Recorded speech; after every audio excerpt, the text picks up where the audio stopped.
kind enough to find me work and kind of show me the ropes around Nashville. Old Dominion and the 40 hottest hits on radio this weekend here on the Country Top 40.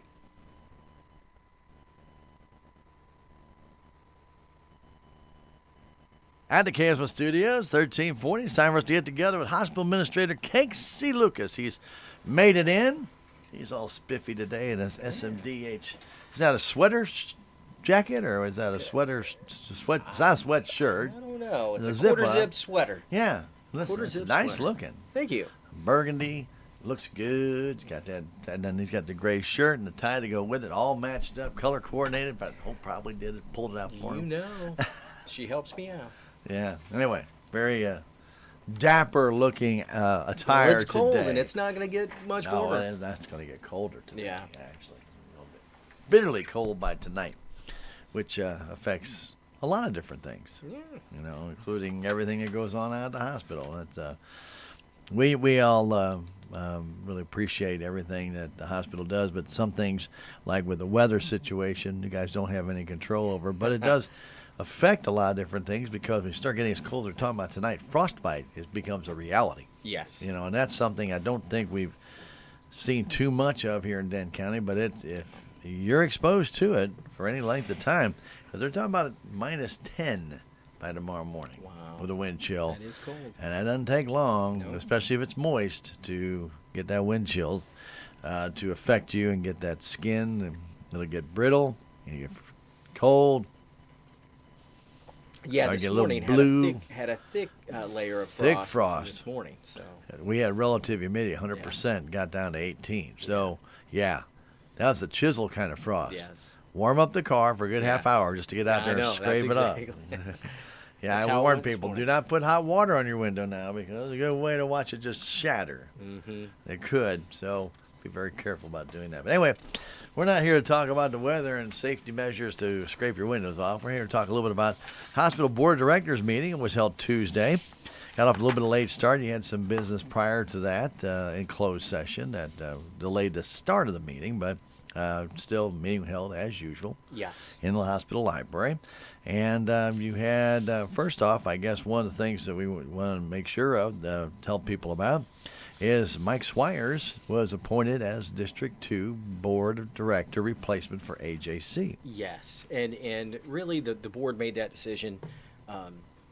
We had opened the filing December 15th, and it was open through January 15th, Right. and he was the only one from his district or from District 2 to file for that. Right. But that's not really till April. Sure. Yeah. Sure, but we saw An opportunity we saw that here. right now, and we saw the opportunity. Well, let's go ahead and bring him on early Sure. because again, it's just a timing thing. For us, if we can have a full board, that's better for us. Always better to have a full Always board. better. You know, if something happened to one, we'd be right at our quorum level, and so this gives us a little bit of room for the next couple of months to deal with that. And then again, he'll be sworn in again at the April Right. board meeting. And there will be no election because the hospital only had two sign-ups, Yes. two people sign up for the two Yes. board positions that were open. And AJC, who had to resign because he moved from his district, signed up for his new district. Yeah, that's exactly right. So he Yep. took a vacation. That's kind of what I said. A small, a few months vacation. So, so we'll see AJ come back and George Grundell that served on it for a little over a year and a half, Filling in. helping to fill, and did an excellent job at that. And again, will continue to serve the next couple of months for us. And, Right. And we'll go from there. So. It's very important, and Kasey, I hope people understand when the board of directors, somebody like George, who's worked with the Missouri Hospital Association, Missouri Foundation for Health, Yes. has a wealth of knowledge about the health field and stuff, and that experience, those people that have that experience, that can come and add to, what's going on. Oh, sure. Always a benefit for Oh the yeah, hospital. when you come with that much experience in the industry in healthcare, even if it's from the grant or from the, really, it's all being in that position of service, that position of being able to review what's going on in the industry and having that knowledge for years and years at this point. So very, very helpful to have that. And, not only on our board, but he is involved throughout the community. The Prevention Coalition, he is kind of the chair of that committee. Right. That came out of Healthy Dent County. What grant was that? What grant was that? Yeah, well, it was one of the grants. Anyway, I don't know the names of the grants. That came out of That I may that, not know and that, but- as well as the Community Health Needs Assessment. That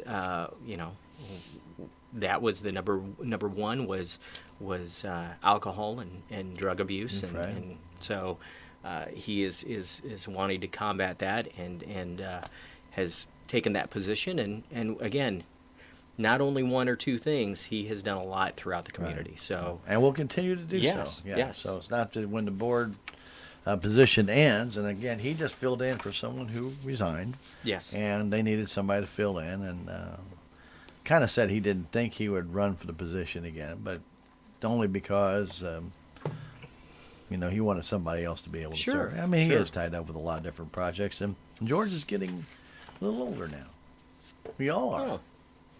But you know what though, I especially with him, he hadn't slowed down a bit. No, he's not much. going. So Not much. But Yeah. you need to ask him about the 3 o'clocks. That's always the All right. Very good. Okay, so we got into the administrator's report, and we had a visitor to the hospital who had basically a question about how some of the billing is done through with the critical access hospital and Medicare. There are, Yes. there are different hospitals. We were not a critical access hospitals, 8 years ago? Been about 8 years now. 2003, 2004. Oh, so it's that been far yeah, back? it's Wow. been that's been a Time while. does fly when I'm having Yes. fun, doesn't it? Yeah. All right, let's say 15 years ago. Yeah.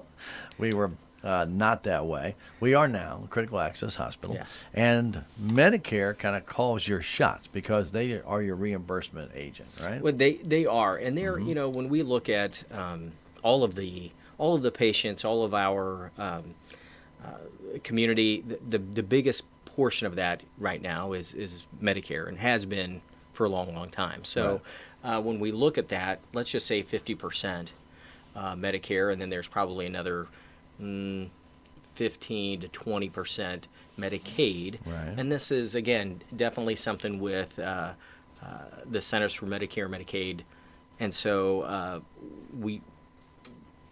they take a look at our costs, they reimburse us by cost, but and where they set that percentage based on any year's specific cost to charge ratio, what we charge and what our costs are, and that ratio, when you divide costs by charges, okay, you get this percentage, and that's the set percentage for the next year. And then as we go throughout that year and complete that year, then they review what actually happened during that year, and they reset that percentage. But that's just one piece of the critical access hospital Sure. designation and reimbursement that Right, goes into that. There is, so again, let's say a percentage. Let's just say 50% because it's a round number, and we're going to use 50%. If 50% is it, the patient portion that is owed, it's just their calculation and how that patient portion is calculated, and they define it, they do it. I don't think today that calculation represents what a critical access hospital and the communities that these critical access hospitals are in Serve, today. right, Serve today. So you look at that, again, you see, again, this area, low income and fixed incomes, and when you start looking at those things and looking at the calculation and looking at how it's not as beneficial as it could be to the patients. And I think it's all the portion of what Medicare is paying and what the individual is paying. And he had a concern, and it's a valid concern.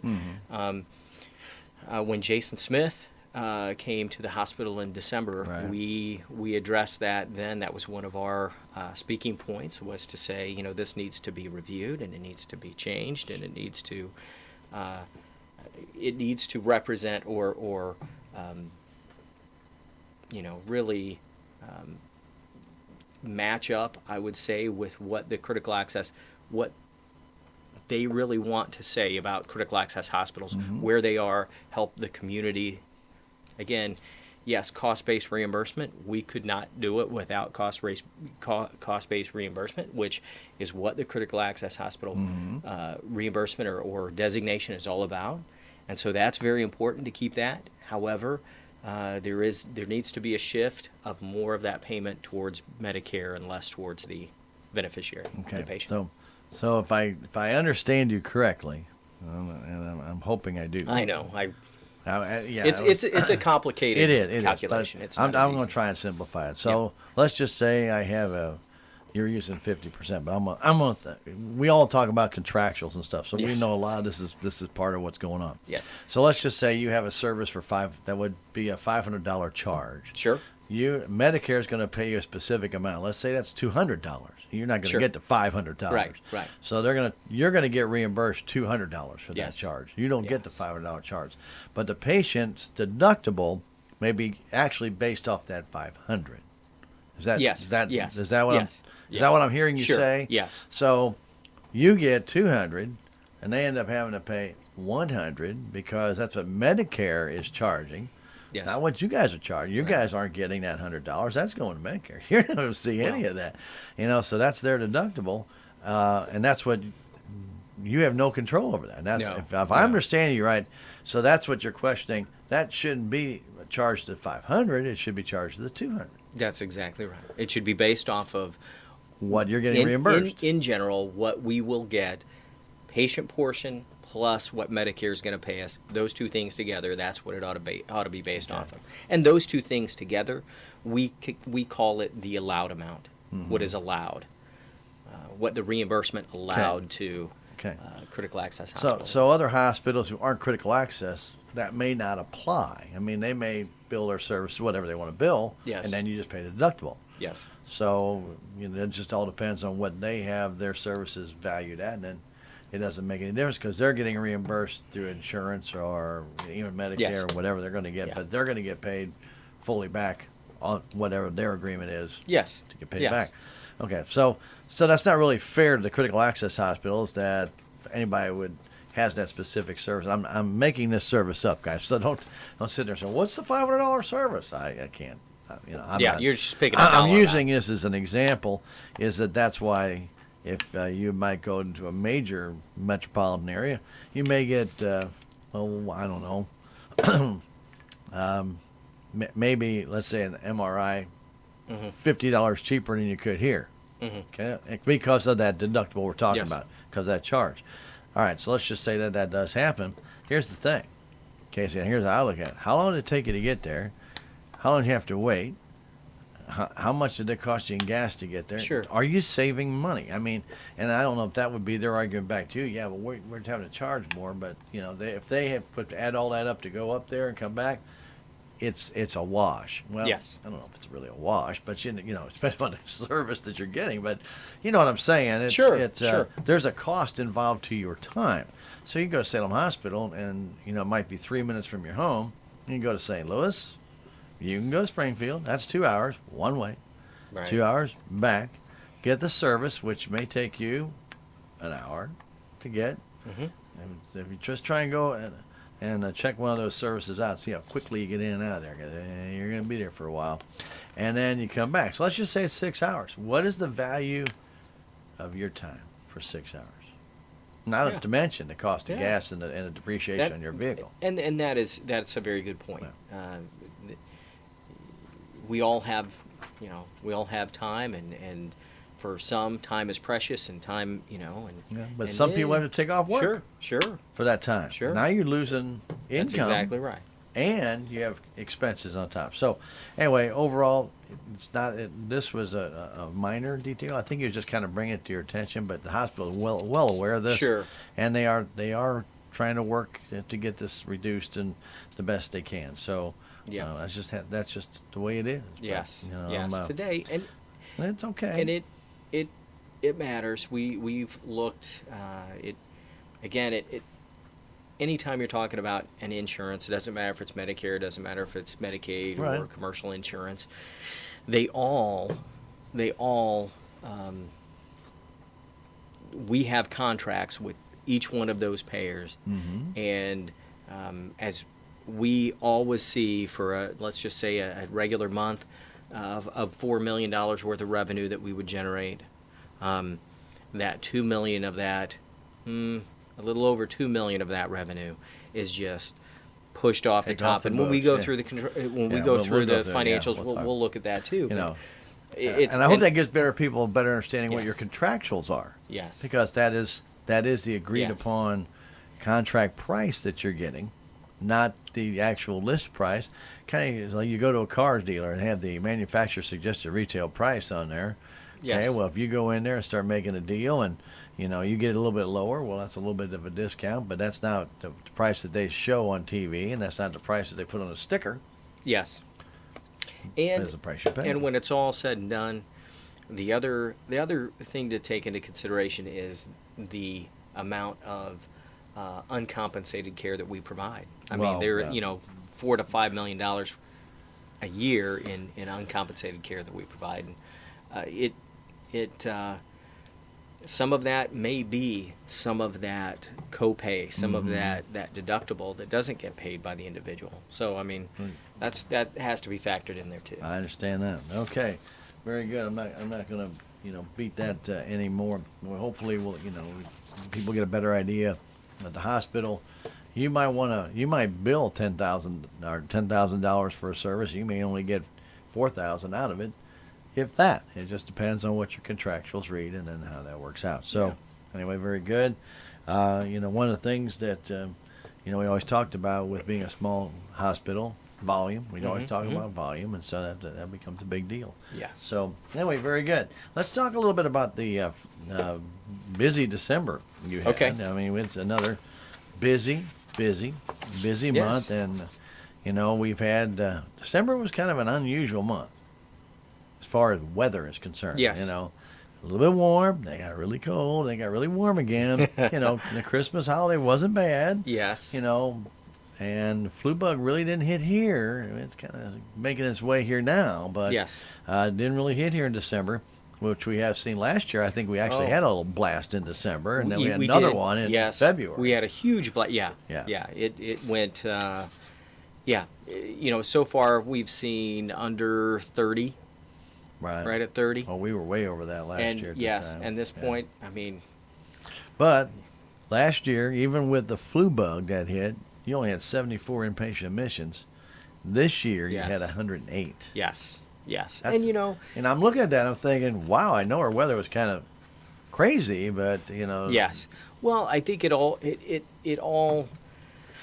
revolves around the mix of patients that we have, acuity of those patients. Do we have to send them? Can we keep them? And some of the times, I mean, we've had some change in physician, and some of the time that matters, because what I'm comfortable with treating as a physician may not be what you were comfortable Sure. treating as a physician, and I feel good in some of those patients that come in that might have something going on, that I'm going to keep them here, do a little bit more testing over the night, maybe into the next day, and see if I can rule out what is going on. Is it cardiac? Is it not cardiac? Oh, if it's cardiac, then I know I'm going to send them. But if not, then I've just ruled that out. Right. And we can get them to a cardiologist at some point, but it's Sure. not. Or was it just a stress anxiety sure. attack? Could be an anxiety attack. And so definitely some of those things you want to rule out. And again, try to provide the best service we can to the community, and say, instead of that anxiety attack being transferred to St. Louis, and them in St. Louis after being there a day and a half, them saying, nope, You're fine. You need to go home, and Here's your big bill. Go with it. well, yeah, and so again, I we know, try I to mean, keep those here, rule Right. those out if we Right. can, and so there's been a change in that mix too, and so And that's exactly the point I was going to be making, Kasey, because what I was going to say is the difference that I see in the number of admissions. We're talking about just the total number of inpatient admissions. swing bed was up by 1, Mm-hmm. but the observation was up by 24. Yes. So as you're saying, it's something they're not comfortable with, sending them home yet, but let's watch them a day. Let's give them Yes. this, see if they respond to this treatment. And maybe people respond to treatment, they were released the next day. Yes. So, I mean, the observation numbers there really tell the difference. They did have 63 med surge, Mhm. but 54 the previous year. So there's not a lot of difference there, but that's observation, huge difference. Yes. Big difference. Yep. Inpatient census days, 346. And as we mentioned, let's go back to the med surge, 209 to 180 from the previous year. Okay, so we know that's 29 days. Yeah. But 49 days in observation over 11 the previous year. Yes. Yes. 38 days. There you go. Okay, so you see that there are some differences, and that's what we're talking about. Acute care percentage of occupancy, 44.6%. That means it's busy. 11.2 Yes. patients Yes. per day. Yes. This fiscal year 19 has been a little bit higher for whatever reason in the last 3 or 4 months. Actually, it's been up.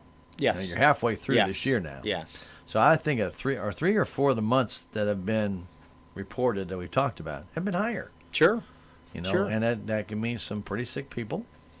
And as you say, maybe a little bit of change in philosophy of the hospital of some of the physicians that are there. And I would say, just to go back to those things you pointed out with observation days, again, you can look at the med surge and overall, yes, that is increased. And year to date, those days are up by about 40. Mm-hmm. So those are up as well. Mm-hmm. But a change in philosophy is probably the best way to say it.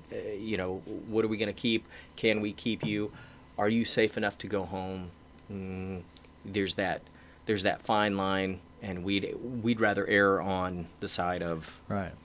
making sure you're safe than letting you out. And when we take a look at the fiscal year average for, let's just say, I'm going to use the swing bed for example, even though this was relatively close, 10 swing beds in 18 versus 9 in December of 17. That's just one day, but there's that swing bed number there is 21 days difference. The average swing bed for 18 is 87 days for the month, and the other one's 58. So obviously more people are coming back here, after a surgery or whatever. They'd rather be at their own home hospital, which we really appreciate, and get Sure, those services. sure. You can get that rehab done here. You can get the same things done here without having to be 2, 3, 4 hours away. Why wouldn't Yes. you? Bring Yes. it back here. And yes, you Yes. could be put in a swing bed for a couple days or 3 days, and then they can send you either home or wherever they need to go.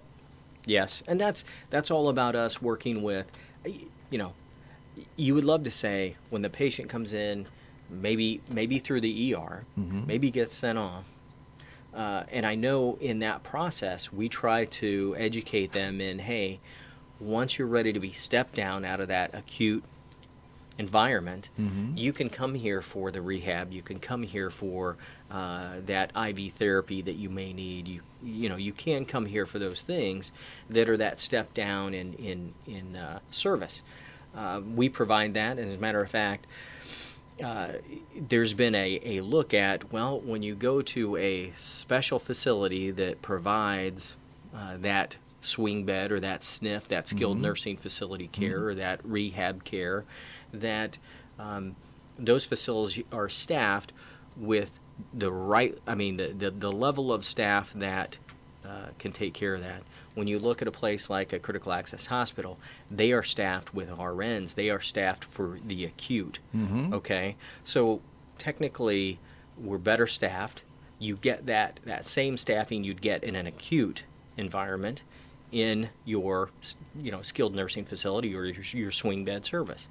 So the outcomes have been better coming out of environments like that. So Sure. that is one thing to keep in mind, is when we try to get them back, that's what we're trying to get them back into. And so much of that has to be us working with those other facilities that we've transferred to, because we know we have to track where are our patients, and we try to get them to come back here if they do have that step down service. Because Right. again, it's better for the patient to be closer to home, and honestly, I think we just get better care. So Well, and I want to speak to this because my father's been going through some issues, and and he was in the ICU, and had to come out. And once they get out of the ICU, the hospital will move you, and they will tell you, okay, you have 2 days to move. We're going to move you to a skilled nursing facility. Of course, he lives in St. Louis, so they'll give you an option. Here's your 8 places to go.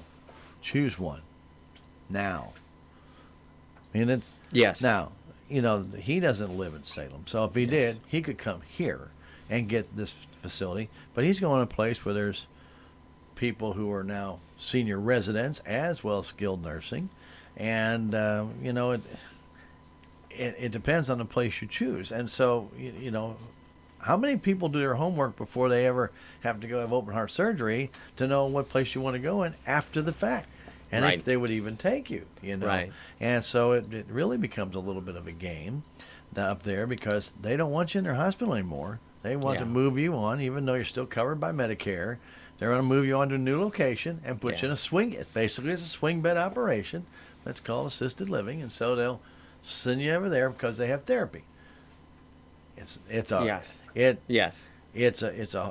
a new ball game that I had never experienced before, and I've done it twice now here in the last 3 months. And I tell you what, when you start looking at critical access hospital has the RNs and has the nurses there, you appreciate that versus some of the people you see in some of the assisted facilities. They're not bad people, but I don't think they're as knowledgeable as some of the people are.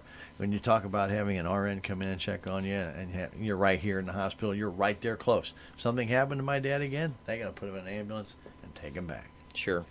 So yeah. So there's a lot of benefits to that swing bed program here, and I'm just bringing that out as an example because I wish that would have, it could have been here. Yes. I can keep an eye on him. I can go see him. It's close. It doesn't take me 2 hours to go up there, and then I have to sign in these places, and you feel like you're going into a penitentiary. Yes. It's crazy, And then you got an ID, you got this, and I got what you want, $1 or $2, to go in and see my dad. But anyway, but these are the things that when people do have their surgery or they have their whatever they need. In this last case, my dad was dehydrated. Come back, but you got to get that therapy going again. Check out that swing bed right here in Salem. You don't have to stay up there, and get a lot better care home than you will up there. It'll be a lot more personable, I can tell you. My dad said, he goes, sometimes you different people every single day. He goes, you can't get to know anybody. It's always somebody else. Yes. Yeah. Yeah. He goes, I guess they're doing their job right. Wait, you can't. My dad likes to talk to people. You can't get any personal communication because they're never the same people. So, anyway, think about home. It's always good to come home. Your family's here. Get things done close to home, and you can probably get even better service than you would, in some of those assisted livings and services that they do the therapies at. I'm not cutting those down up there at all. It's just it's a long way for me to go, so it's a very inconvenient for me to have to try and get up there. It's not inconvenient for him, but it's inconvenient for me. It would be inconvenient for him to come to Salem, Yes. and be here Yes. and get the same therapy. But then it would be easier for me to go check on him and see how his progress is. It's also hard to find doctors there in some of these facilities. Yes. They're only there 1 day a week. Yes. Yeah.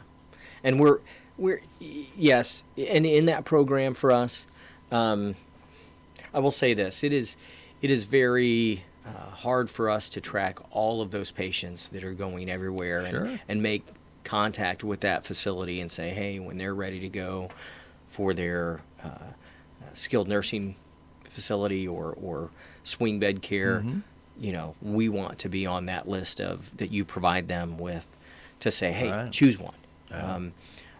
And so that's a tough job, but we try to keep that up as much as possible. So if you have a loved one that goes to St. Louis, goes to Springfield, goes to Columbia, anywhere, and has that acute service, and again, providing services that we can't provide, and that happens, when they're ready to be stepped down into that skilled nursing facility or swing bed programs, keep us in mind because we do provide that. And like you said, well, you're coming home. It's hometown care. So I mean, Right. that's It's more personable. Yes. I will guarantee you that. Yes. Much more personable, and you're going to see most of the same people. Maybe not every single day, but if you're there for 5 days, you're going to see everybody at least twice. yes, yes. And there's a physician on every day. Yeah. So there's somebody there taking a look. Very good. All right, let's move on. We had the operating statement, which showed obviously with the numbers being up, some good inpatient income.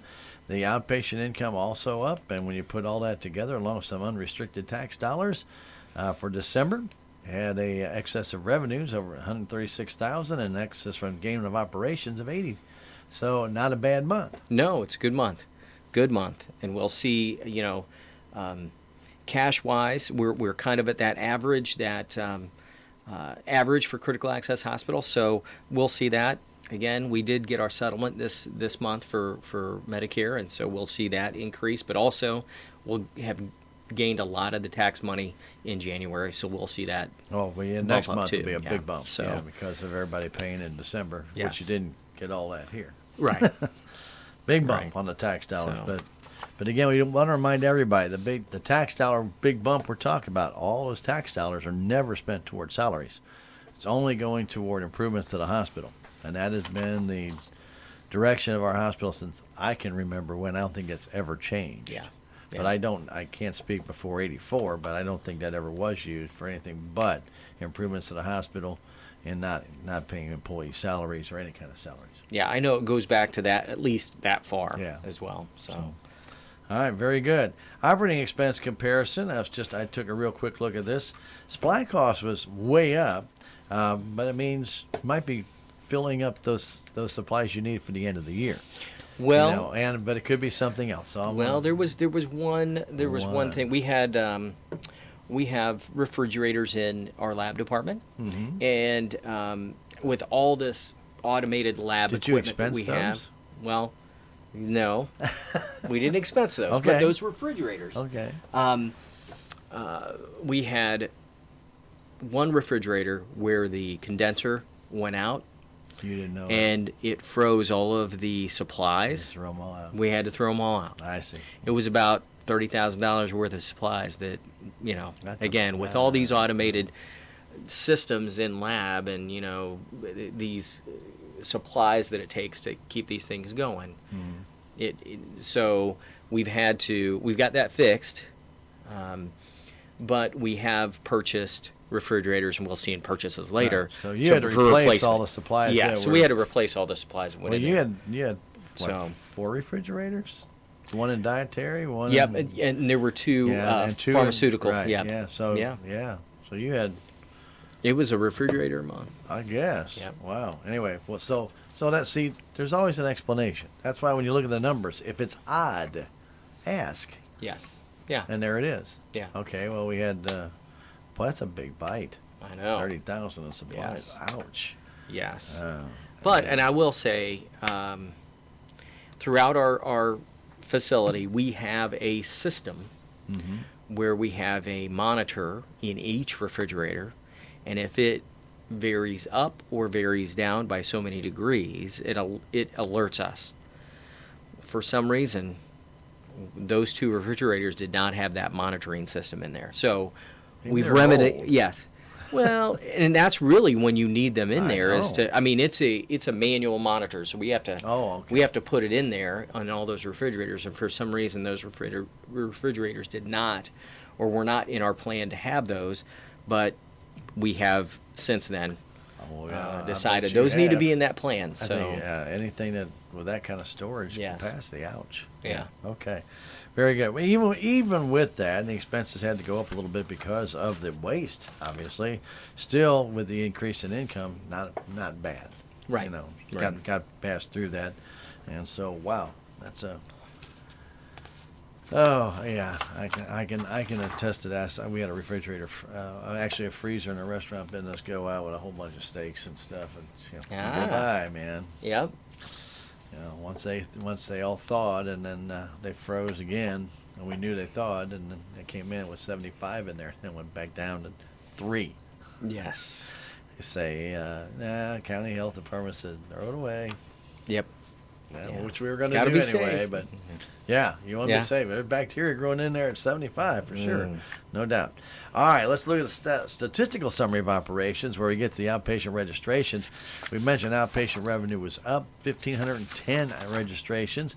Cardiopulmonary busy, not as busy as they were last December, but still pretty busy. But Sure. last December we had the flu, Sure. so that was a little bit, I say misleading, but that's reasoning there. Sure. The laboratory tests were up from last December, so obviously we had some congestions problem.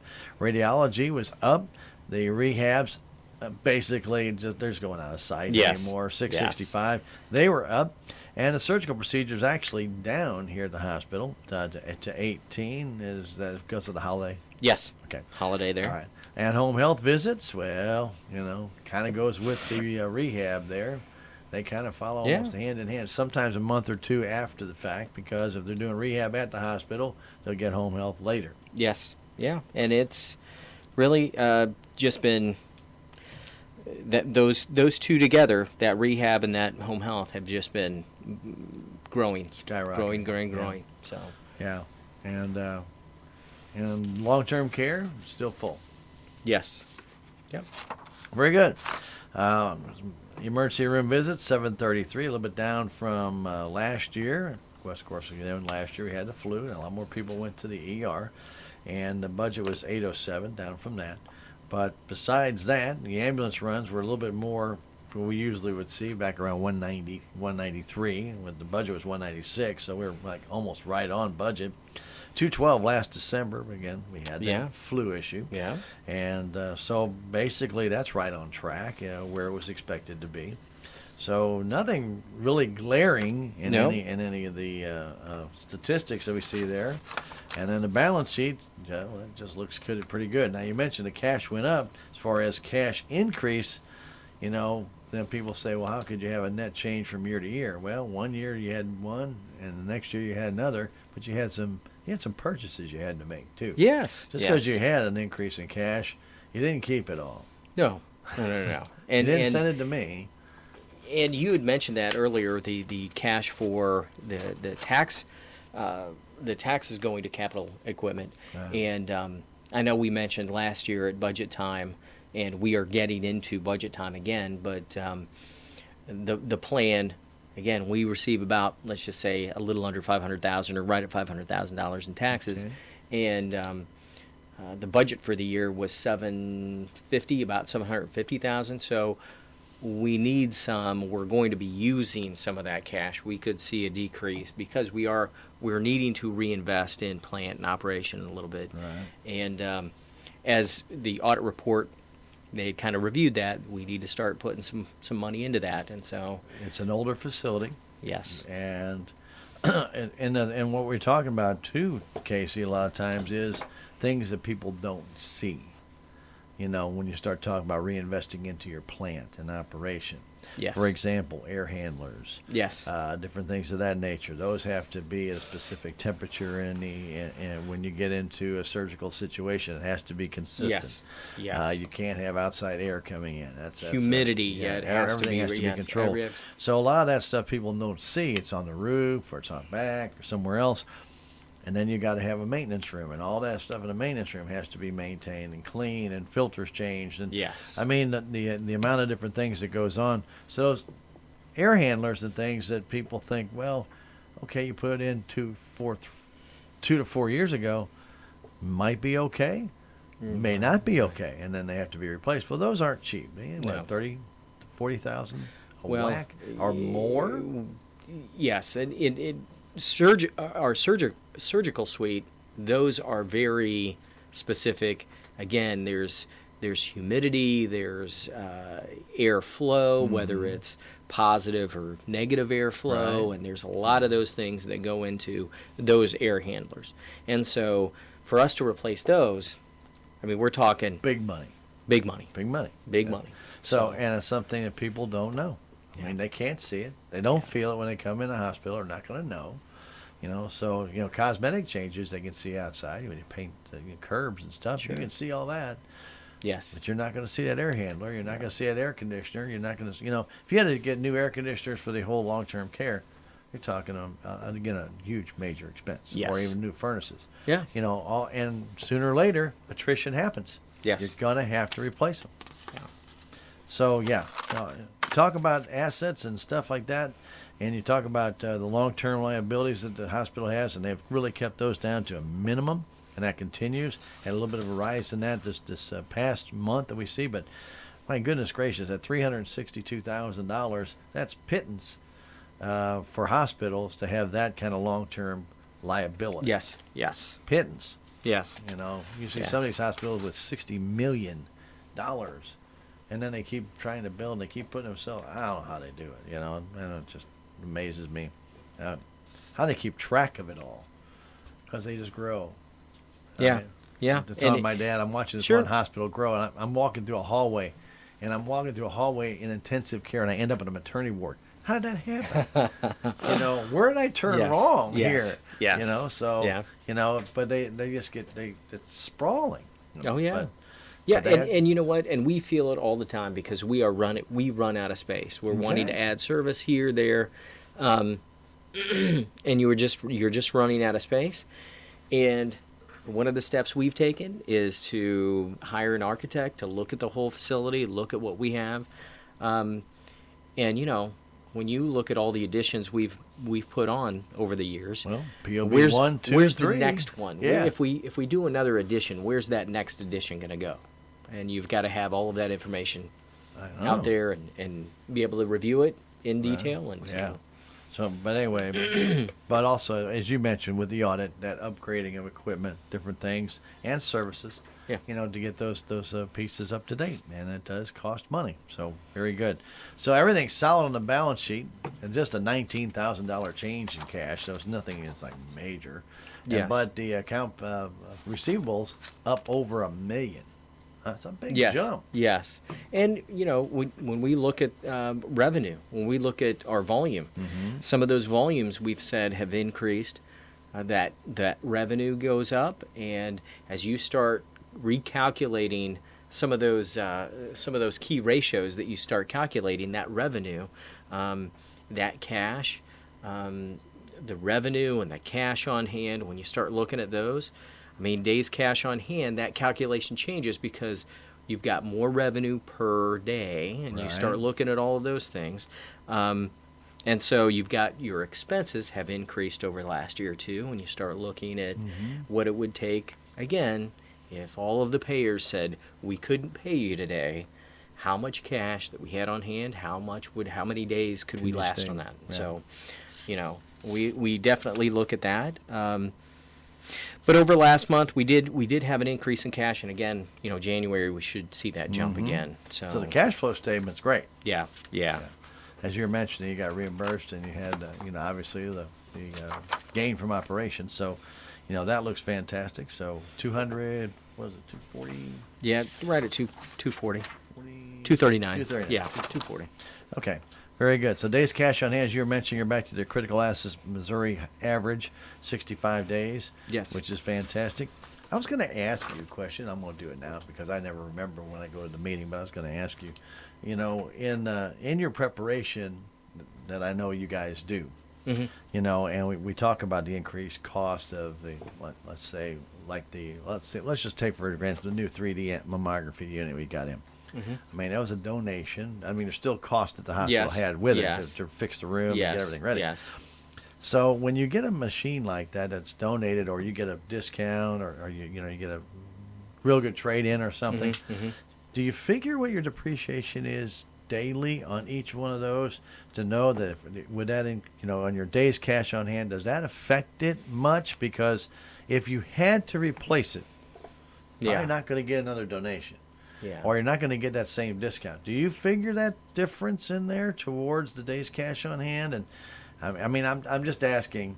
Yeah. As accountant, Yes. okay. Yes. Because I always look at that's an opportunity savings you've got, but there's a cost that's going to have to come down Yes. the road. And that, you know, that expense is in there. So just that monthly piece of that expense is in there. So, but replacement, no, I'm going to say, again, if it's If it's today, no, it's that average monthly. Okay. You So know. it's just So what yeah, your it's depreciation what the schedule. depreciation is. Yeah. Okay. So Because one of the new things I saw in accounting is they tell you to get a cost of replacement, and then see where your depreciation is and where you're going down, and what that cost is going to be over what you're figuring the length of life Right. of that is, Right. and then see how that affects your days cash on hand should you have to replace Yes. it. So it's just a thought. It's just Yes. it's an accountant sitting down having nothing to do one day and deciding, oh, let's see what I can do with that. yeah.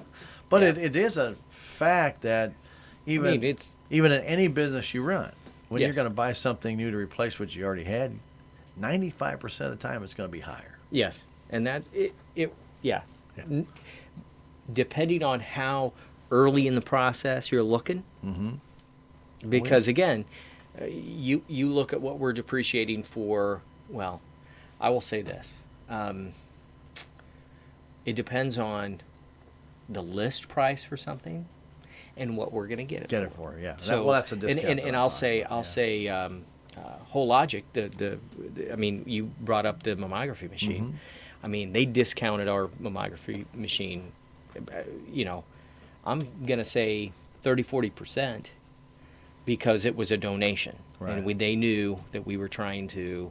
They knew the goal of the hospital, and we wanted They worked as with you. good equipment as we could, and they understood we're a critical access hospital. They understood this was a 100% donation, and they work with us to make it work. So, which again, my hat's off to Whole Logic for doing that Sure. for us. And so, Absolutely. it allowed us. So actually, when you look at it that way, That's what again, that's what I'm kind of talking about, because that we're 30, only 40% depreciating. savings Yeah, won't we're happen only again. depreciating. Less than Yeah. if we had to replace it tomorrow Right. with a purchase. It'd be more than that. So yes, Yeah. that is a So, good example. so sometimes those costs, when you have to figure that in, Yeah. could affect your days cash on hand. Not tremendously, Yes. but if you had a number of pieces of equipment like that, it could affect your days cash on hand dramatically. Yes. And we're not talking about, it's not saying the hospital, built 1935 or anything like that, to where we're going to have 72 pieces of equipment go down tomorrow and we need to replace them. Right. That's not what I'm talking No. about. It's just those savings that you get. And sometimes a hospital will get a demo. You get a break on a demo. Well, there may not be a demo next time. So, Right. You sometimes take those savings. And I thought it was a pretty interesting accounting philosophy, though, to see if you can utilize those savings, will they be there again? And how do you depreciate those savings? Because it should cost, let's say, $1 million, and you got it for $750. That $250 is savings to the hospital. Yes. But it's still cost of the equipment. Yes. So they actually take that and they depreciate that Yeah, down. yeah. And then they add it back. It's a pretty Yes. interesting little Yeah. formula. I should have probably printed it up Yeah. and shown it to you, because this guy was. I thought, you know what? It's something you just don't think about every day. Yes. See what that difference is and where you stand. All right, very good. Let's go to accounts receivable. Aging at 68 days. That's a bit up from the prior month. It is. We've had some issues. For a little bit, we had some coding issues. They've transitioned now over to billing because, again, as those accounts work their way through the system, they become billing issues. It's the next stage in the revenue cycle for us. And so we're looking at that commercial. We've actually contracted out our commercial to, again, we want to turn that around a little bit quicker. And so, but just overall, I mean, when you have a month of close to $5 million of revenue, and it doesn't matter how quickly you turn that around, that's still $5 million you're adding to your accounts receivable. And so we will see that increase a little bit, and I think we'll see that it'll increase. It'll go flex back. a little bit back. But back as you're mentioning, though, and you got behind. When you get behind, your billing's already behind. Even when you bring in other people, it still takes 60 to 90 sure. days to make that correction. Yes. Just on those maybe that 1 month of billing that was slow, that's a 60 to 90 day correction, Yeah. because by the time it all gets submitted, it's already 20 days behind. Now you add another possible 30 days before or 20 more days before somebody looks at it, and then they look at it, and even if they approve it, they send it off. By the time it all goes through, yeah, it may take 65 to 90 days. Yeah. It's like an advertising agency in radio. Yes. 90 days. Virtually Well, every 90 days you get paid. That's crazy. And I will say what's positive about we've contracted with a company called TrueBridge, and they're actually a sister company to Evident or our EHR, Electronic Health Record. So they have a lot of experience. They know our system in and out, and it makes it easier for them to get in and see what we're seeing and understanding what they're seeing. And I will say the coding, they did a fabulous job with the coding, and we said, we're X amount of days behind, and we want this caught up. And they just They went crazy. added more people Yeah. to the account, got it caught up, and now we're in that process with the billing side of it too. Hey, we need to get this. So they've added that volume for us, for those processors to process that work. And again, it's not ideal, but when you need it, and so we're Hey. wanting to again keep ahead of it, not let it get too Right. far behind, and Right. so 68 days is not bad. Yeah, yeah. You know, Yeah. for a hospital, that's still not bad. You know, but but like you're saying, and it's amazing how one thing affects another and affects another and affects another, and it's a process, and every is. single one of those processes has to be done for that billing to go out and then get paid. Yeah. And it has to be done correctly, because if it isn't, come back. yeah, Oops. yes, You made an error. You're not getting paid. no, You know, fix it, Yeah. send it back. it's Yeah. another 30 days. It's another 45 30 days. That's exactly right. So you want to make sure you get it right. Okay, very good. Let's go ahead and move on to, I guess, Debbie. Chief nursing, yeah. Yeah, that's from the Chief Nursing Officer report. She did the hospital performance report. I kind of went over that with the board. Yes. Some pretty good numbers. Yes. Not bad. Yep. No. Got 5 categories that they basically look at and measure, and looks like Salem Hospital is. And you know. There are always going to be some areas that you can't be as good in others, but I think that's a pretty good report. Yeah. No. It's. I will say, 3/4 of the way it's green, which is positive. And there is some red. There's a quarter of it that's probably red. So you kind of look at it and say, Just yes, two there's areas. areas to be worked on. But Yeah.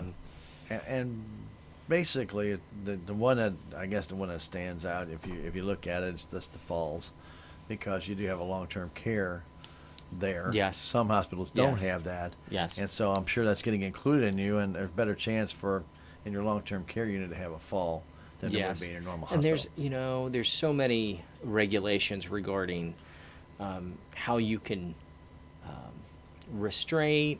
What they call it restraint, we call it how can we help to decrease the risk Right. for you to fall. And so there's a whole, I mean, there's so much regulation around that, what they call restraint. We can't restrain you to, so if somebody who may not understand what they're doing could be harmful, and they're trying to get up and they're getting up and falling. And, That's right. There's, again, negative effects with that. Right. So, but we're doing what we can. So we're So, and sometimes people think they can get up mentally. sure. I think Sure. I can get up. I'm feeling good enough to get up until the feet hit the ground. I'm going to give you, again, my father's going through this. 94 years old. You don't walk for a week at 94, you try and stand on your feet. You know what? It hurts. Yes. You can't have Yes. any blood circulation down there. He Yes. he could barely walk 4 feet to get to the wheelchair, and he was in agony. Yeah. Now, as they got him up walking more and more and more, of course that pain goes away. But that Sure. very first day, he was going to get up and walk to the bathroom. Couldn't do it. Yes. And so, again, he didn't fall. And where you want them to call for assistance or Right. wait for assistance, they may not always wait. Right. And so he called, and they reeled him in the wheel, but he made it to the wheelchair. So, I mean, you could see if you got out there stranded, it's kind of like being on an island. If you get out there stranded, you got nowhere to go. You take that next step, you may lose your balance and things of that nature. And It really is interesting, Casey, and I've never really had to go through this, and so I'm learning a lot on the run. Yes. Here. But different things, the therapy, how they're making him stand on one foot at 94. They're making him stand on one foot for balance, things of that nature, because they want to make sure if he goes home, Yes. he's going to be okay. Yes. Yep. And so when you see this and how unstable they can be just by being off their feet for a couple days, Yeah. wow. I mean, Yeah. it's something I think we don't think of as we go through our daily lives because we're up and down all the time, but and I will say, because we've talked a lot about rehab, and I mean, they have a very important job to do. Again, like you said, they want them to be able to function at home. Exactly. And I mean, they have to determine for a patient they may not see regularly or may have never have seen. They have to figure out, just through the assessment and through other things, interviews that they've done, what's your baseline? Where were you before you came in? Yeah. Can we expect to make you better than that? If that's not our expectation, we just need to get you back to that From where baseline. you were. Exactly. And sometimes that's not a good place either, but it is what they can do, and they have to establish that baseline. And so do. for me, I see that as a very tough job. It is a tough job. So and sometimes the people want to actually do more than what they were capable of doing before, but now they've got help. They see they got Yes. somebody pushing them. So because it hurt for them to get around, now that they've had their treatment or surgery or whatever, and they feel like, okay, now I've got somebody actually pushing me a little bit, and they want to go a little farther, which is great if they can do it without hurting themselves. yeah. Very good. Flu season update. Just 7 in December, just 7 in January. Yep. That's a tremendous reduction. Oh my gosh. From last year. We jokingly said we ordered plenty of flu kits this year, so we have, if we were preparing for what we had last year, we've deterred the flu from being here because we're prepared. Well, no, I joke, jokingly we say that. I mean, we are prepared. Sure, and anytime so, you prepare for it, it never happens. When we're preparing for 236, and we've seen to date, and again, January's not over. No. But February's not over either. Yes, yes. But for January, 236 last year. My gosh, that's Wow, just that's horrible. It was right after huge. Christmas. I mean, right at the end of December, and we went all through January. And then in February, I think it got to the point that you didn't have the kids to even test. right. So right. they just said, I think the CDC said stop testing. Yes. Just treat them as if it's Just flu. yeah. If the symptoms are there, then treat it like Yeah. that. So So anyway, but we do know that our hospital has had epidemics in March. yeah. So And flu I don't know season's if, not over, guys. I don't know if have you had Brett or Zach here, one of our, Yeah. our pharmacists, Yeah, to right. talk about the flu season yet? Right, yeah. And they say, a lot of the time, if you don't catch it in the first 2 to 3 days, I mean, really, treating it with Tamiflu, like, it's not going to do any good. It's not going to do any good. You have to catch it in that very first 2 to 3 days. Right, almost at the to- contagious Yeah, stage. to be effective, to be as effective. And again, that's just what I'm hearing from them. And we want to remind people that a 24-hour bug is not the flu. We do know that 24-hour bug has gone around it. I know I had it. Sherry had it. I know there's a lot of people who Yes. had it. I had mine Saturday. Thank goodness I had the day off Saturday because I wasn't going anywhere. Yep. But by Sunday morning, I was back at work, and you just have that 24-hour bug where everything goes haywire in your system. That is not the flu. If you don't have the chills, or you don't get that fever, you don't get that chills, you don't get the body aches and things of that nature with this, it just kind of comes on you quickly. It's almost I've had food poisoning before. It almost feels like that, but it's just you're not feeling very well. Food poisoning usually in and out pretty quick. Yes. But this was last a little longer, like 10, 12, 14 hours, where you're just not going to be comfortable doing whatever, sitting, laying, trying to sleep, whatever. So, again, that is not the flu, but if you have that for more than one day, I would highly recommend getting to the clinic Yes. or getting to the Yeah. hospital, especially because you'll get dehydrated, diarrhea. It will zap your strength and take all the water out of you. And if you're on medication and this happened to my dad, if you're on medication with a water pill and you got diarrhea, call your doctor immediately. Yes. You will get dehydrated Yes. too quick, and they may take you off your water pill for a day or two because it's going through you everywhere. You Yes. have nothing left. All right. A lot of good experience that I'm having. Yes, And, nice. well, I don't know if it's a good experience, but it's one you learn from. Now you relate. I can. Yeah, now I you can. can I definitely- honestly, and I'll be honest with you. I honestly have a better appreciation for all the people in rehab and physical therapy, and watch what they do, and the home health where the nurses come out and talk. I have a much better appreciation seeing how they have to, how my dad's getting that himself. Yes. And you assume you know what's going on until you actually see it. You really have no idea. Yeah. So, Yeah. Again, I'll tip my cap to those people, and they do. And I always tell them they do an outstanding job because I know it's a hard job, but now they do an exceptional job. That is a job that I don't know if I could do, Casey. That's a hard one. You know, you should work with people and watch them. They hurt. Yes. You know, they're coming off of surgery, so they hurt. Yeah. All right, let's go to hospital auxiliary. Got a meeting coming up on the 5th. Yes. No meeting in January. No meeting in January. No meeting in January. It Meeting fell on the coming up. 1st, didn't it? Yeah. Yeah. Yeah. You could have had a meeting. Could have a big Yeah. barbecue or Thanks. something. Didn't have it.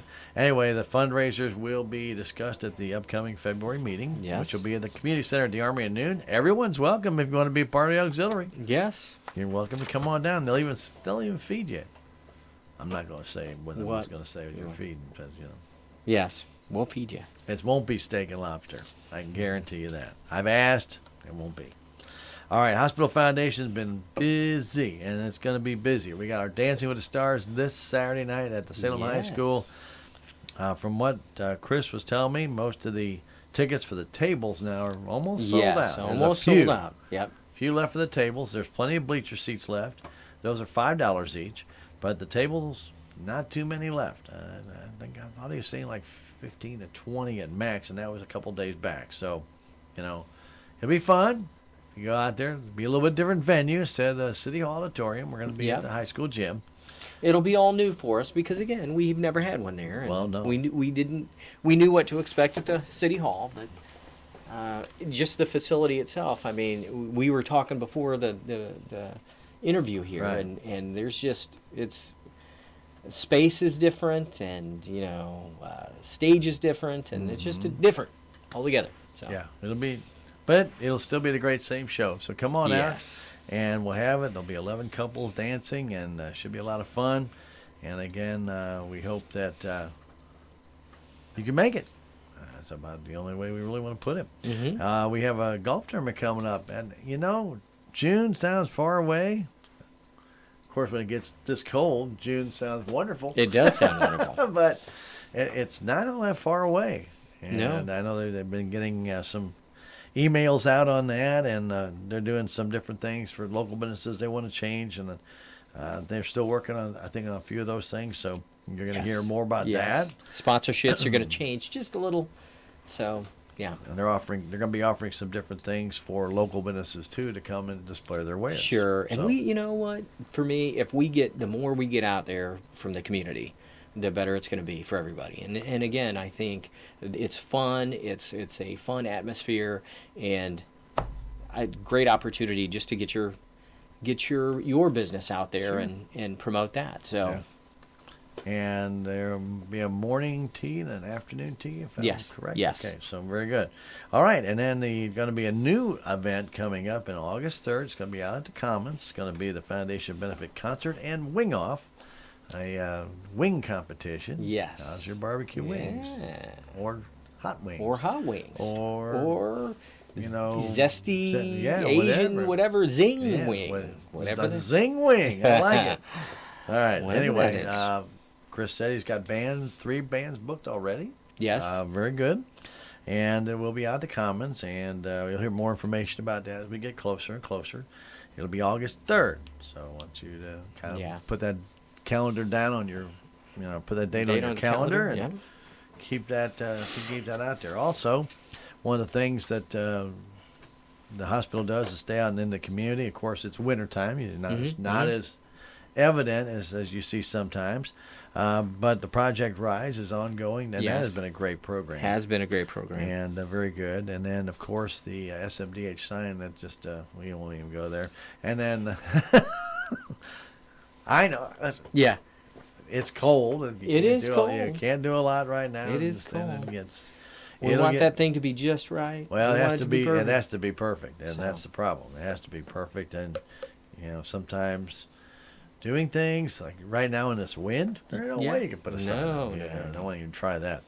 Stroke support group has been formed, which is that's a neat idea. It is. It is. And as we've reviewed our stroke program, our stroke designation, and what that means to our community, again, there's opportunity for us to meet with others in other hospitals, other communities, and see what they're doing. And this stroke support group was one that came out of that networking, and so I definitely think it's going to be a positive thing.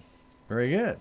Okay, new radio ads. We're working on those right now. I know Bobby came in, got his done, and I'm not sure I've sent that to the hospital yet because I was waiting on Lindsay to come in Friday. So All right. she'll be in Friday. And, of course, we had the Dancing with the Stars ad done that Jason did. So that's airing now, Yeah. and that will air through Yes. Friday and even maybe in Saturday morning, and then we'll change that off. And then we have our health fair coming up pretty soon, so Kathy's health fair ad will Yes. be coming on. So Yeah. we'll be reminding people about that, and that's going to be here super quick. Plus the art club there was a little presentation down at the art club in Education Room 7. So pretty good stuff. Patient satisfaction survey results. Well, the ED looks good. Yes. Looks Yes. very good through there. And then you had a different way of doing it for family medicine this time, which you talked about the last time. And Yes. then with the patients are given a card when they go in, right? Yes. What they're giving. Actually, we have some tablets that are placed throughout the Tablets, card, whatever. All right. You know. They, Okay, I they're can't giving remember the term. they're given the access to the computerized. They're given access to immediate Yes. Feedback. results right Yeah. now. You can hit it, Yep. do it. Yep. So Anyway, because you had 431 feedbacks, which is really good. Yeah, for a quarter is Yeah. huge. You know, and 2 to 3 times the volume we get. From exactly, anything else, so. sometimes even 3. Yeah, You know, yeah. definitely. Yeah. But definitely good numbers all the way through for SMDH Family Medicine. It's pretty much 4.9 virtually everything. Yes. And one was 4.89, but it's still 4.9 on the care, on the different things, the cleanliness, satisfaction, about not having to wait very long. And the front desk does a good job there, very good job. Care provided nursing staff. And they also told you wanted to know, did they walk in or did they have an Yeah. appointment? Did you have a scheduled Well, appointment? So because most people, I think, will schedule an appointment. I Sure. know I would rather schedule an appointment rather than walk in. And I would think if people do walk in, hopefully they're sick or they have an immediate problem, yes. and want to get it addressed, and that's. But still, whichever way you go in, not a problem. They are there for you. Yes. Remember the extended hours, 8 to 8. Yep. 8 to Monday 8. through Monday Thursday, through 8 to 6 on Friday. All right, we had a medical staff meeting January 21st. That's just a few days ago. Yes. Okay. Day before the board meeting. All right. And they go over everything the board goes over. So the statement of operations, the chief nursing officer report, really marketing and foundation, everything. They add the pharmacy and therapeutics report. They go over what medications we're giving, the efficacy of those drugs, and if we need to change any of that, they look at all that. So they've looked at all that. January is our month for reappointment. So any physician, all of their, we got to make sure they have all of their paperwork in order, and that's our process to do that. So we made sure they had all their paperwork in order, and sometimes we have physicians that drop off and don't want to renew their privileges at the Right. hospital, and some that come on, and so they went through those in an orderly fashion. We the CRNA group that helps the hospital, we approved those, or they recommended approval of those, and then the active staff and the courtesy staff, they went through all of that, and then there was a information on those physicians that did not renew their privileges, and so we let them know all of that information, and they approved all of that. There you go. So So yeah, a little busier time for the chief of staff report there Yes. in the month of January Yes. for all the renewals. Yeah, absolutely. Very Yep. good. All right. In old business, which you kind of already talked on, was the election filing. Yes. Was Michael Swires for District 2. District 6 is now AJC. No election needs to be held because only one person filed for each open or vacant Yep. seat. vacancy. Very good. Which saves, what, about $5,000? Yeah, it's about right. $5,000. That's a lot of money. That is. A lot of money. All right. Also, new business, a conflict of interest policy, which had been talked about at previous meetings, Yes. was represented and it was approved. And then the CMS survey, which is your community survey, has gone out. And matter of fact, it is in a number of businesses. The paper version. So Is that's that the not community there? health survey. This survey Oh, I'm sorry. was our critical access. I'll say this: the long-term care, our long-term care department, I they're apologize surveyed for every. that, no, no, Aaron. no, I'm that's jumping okay. ahead. I'm jumping But ahead. they're surveyed every year. This is our CMS or the critical access designation survey. Okay. And that happens. It can be up to 6 years. Okay, that we get surveyed. I know it's this. I 6 think years? I think it's again federal government and the staffing, but it's been like that for probably the last 12 years. At Okay. least 12 years. Well, almost. I mean, that's I guess almost since you guys have been since around. we got on. Yeah. So anyway, so they came back. It's only been 5 years since their last survey, so they didn't stretch it to the max. Full But six, yeah. they came in 5 years ago. So and they came in, and because there's surveyors that look at the facility, and there are surveyors that look at the care that's provided, care plans, care everything about care and the patient care, and making sure we're meeting regulation, following regulation. And I will say we don't have the final report. We should have it any day. We should have it this week. But the final report, as we exited the interview, they said they were very impressed. There's going to be some tags for some of They those things have because to. they've got to find that stuff.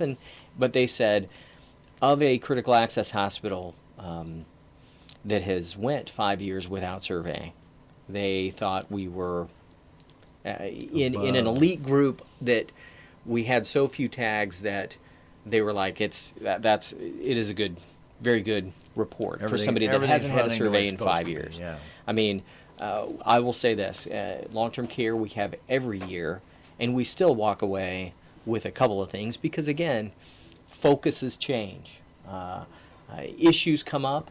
I know one area they're looking at because they had some reports of some areas, some hospitals that just didn't. There were some incidents, Right. that there were some deaths.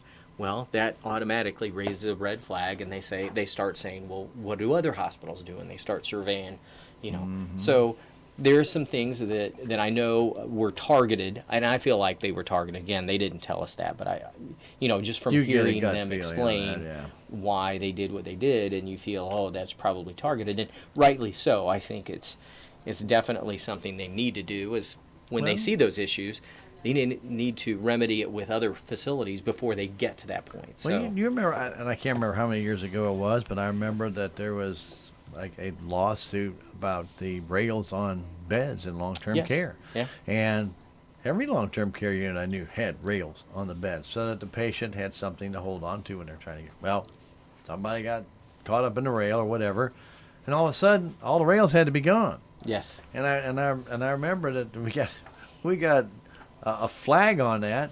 Well, you got rails on your bed. Well, yeah, we've always had Always had rails. rails. Well, I like replace it. it. Yep. Yeah, that's just that, the swift line of a pen. Well, we don't do that anymore.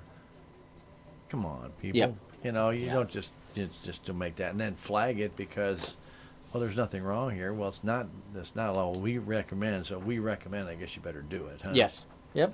So, but that was just one of the things when you start talking about those things. You talk about a little changeover. It can happen very quickly, and you may not even be aware of it.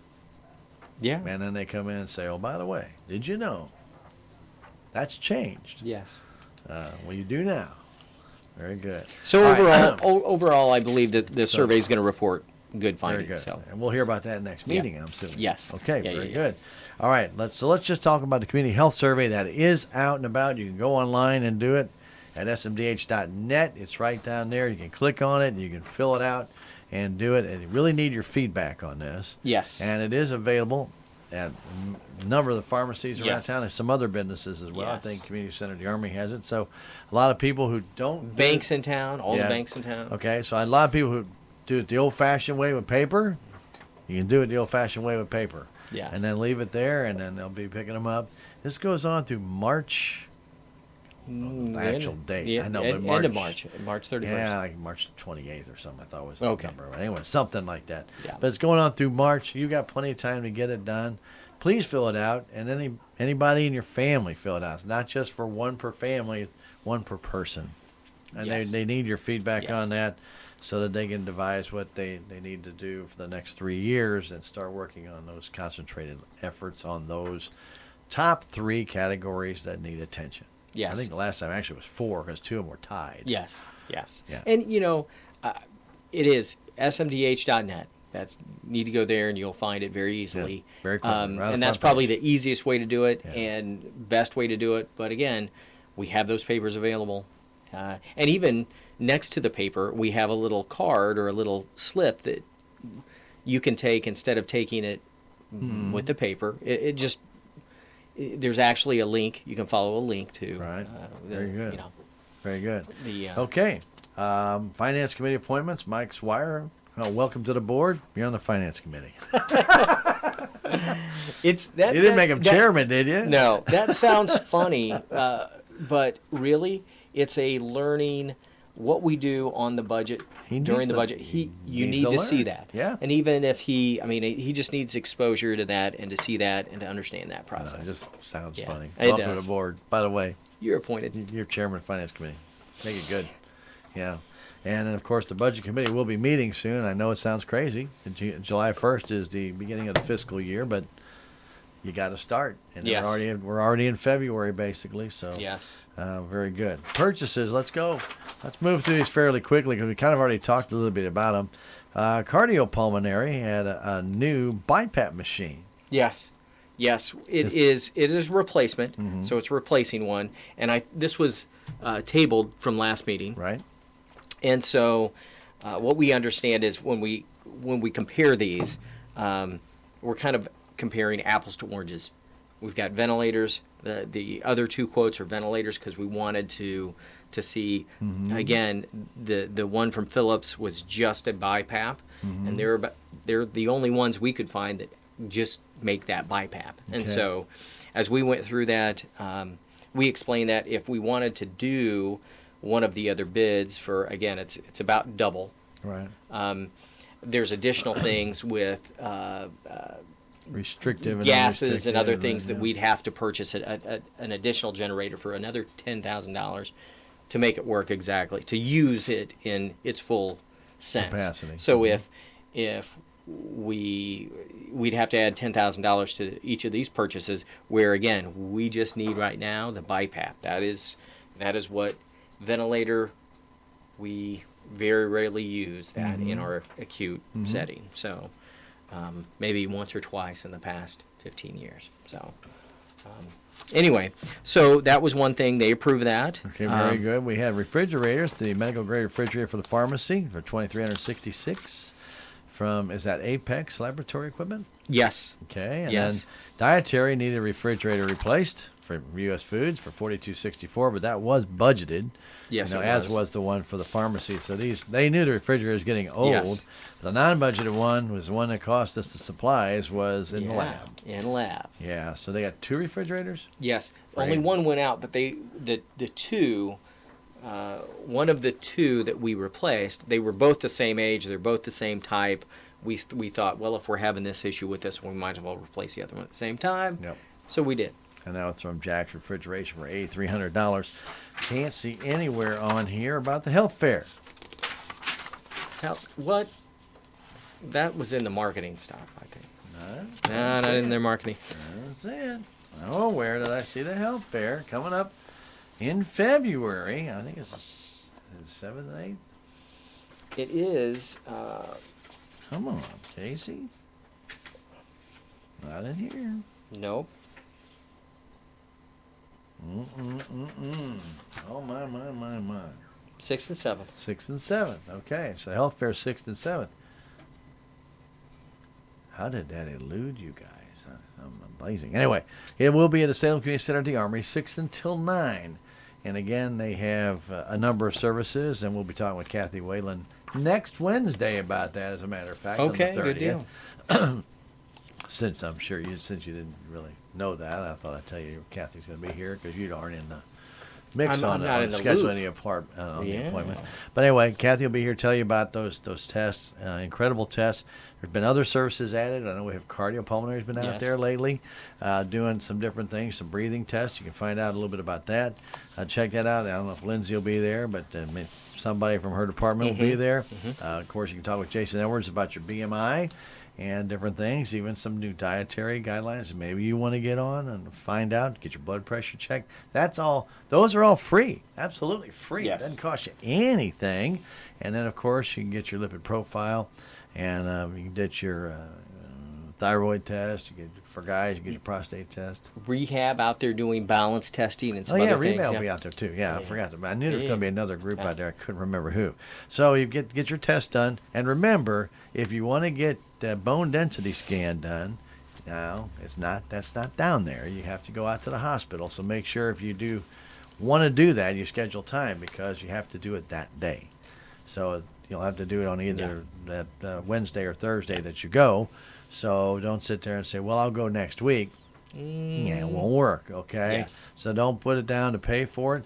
It's $35 for a bone density scan. I think it's like $500 some odd dollars if you get it regular. That's a pretty substantial savings. It is a saving. You know, so you definitely want to get that done. If you need it, I'm going to be getting that done this time. I haven't had that done now in 7 years.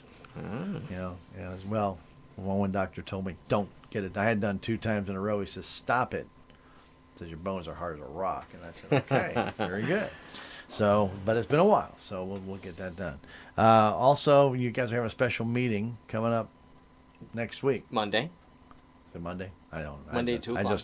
I just saw it. I didn't get a chance to discuss MRI. Yes. Is that right? to The discuss presentation? MRI. Yes. Okay. Yep. We're looking at exactly what, we've gotten several quotes. We've worked with our current provider, Alliance, and they're one of the quotes that we've looked at and will be looking at. So, Very good. yeah. Okay, and that is open to the public. If you want to go out there and hear it, it is open. Everybody will be at the hospital library, right? Yes. Okay, very good. So there you go. Anything in closed session, sir?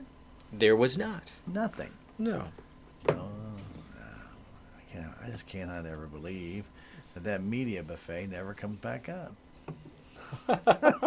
I just never believe it. No. That it happens. All right, very good. Anyway, I want to thank Kasey for coming in, spending some time with us here, and kind of going over what happened on Tuesday. It was a long meeting. You guys didn't get out until after 8, and then you actually got started a little bit late. But still appreciate you coming in, spending time with us. Your hospital is here for you. If you have any questions about their services, always feel free to call 729-6626. And they will direct you to whoever you need to talk to, and they'll be more than happy to do it. We do interviews every Wednesday at 9:10. But unless Kasey's coming in, we don't do it on that Wednesday. Right. And then we'll have, as I mentioned, Kathy Weldon will be here next Wednesday to talk about the health fair. And we've had Kathy Haynes talking about the flu. She's been in a couple times here in the last month and a half. We had Jason Edwards and Chris in talking about Dancing with the Stars and stuff. So Yes. we always try and spotlight a different area. I do know that we'll have a few different, I know Tracy Rutland's going to be coming in pretty soon. We're going to have, I think, I know Lindsay's coming in pretty soon, so I know that we have some different people, and they're coming in. So if you haven't checked those interviews out, they are on the SMDH web page as well for previous years. You can always go back and listen to them. And they are on our website, ksradio.com. You have to go to our YouTube page now to get those. And a little bit different. We have to had to change streaming providers. So you can check that out there. And otherwise, we are on Twitch. Like you can hear this interview for 2 weeks on Twitch, and then it just disappears. Oh. So we had to save it on YouTube. Otherwise, it would be gone. Yeah, gone. Gone in the wind. So anyway, appreciate it. But we appreciate Kasey and Chris, the entire staff, all administration at the hospital. If you have any questions about anything you heard here, give them a call. Find out more. Thank you, Stan. Thanks for your support. Appreciate it. Not a problem. Thank you, Kasey.